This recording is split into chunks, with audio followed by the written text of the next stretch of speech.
अंतरावर कापली तर प्रत्येक तुकडा किती लांबीचा होईल?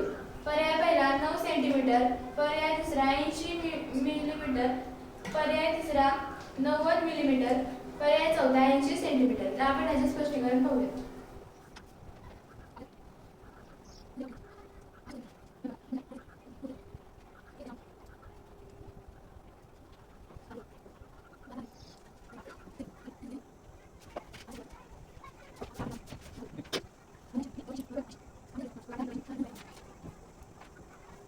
स्पष्टीकरण बघा. पट्टी 8 ठिकाणी कापली आहे म्हणजे त्या पट्टीचे 9 तुकडे केले आहेत.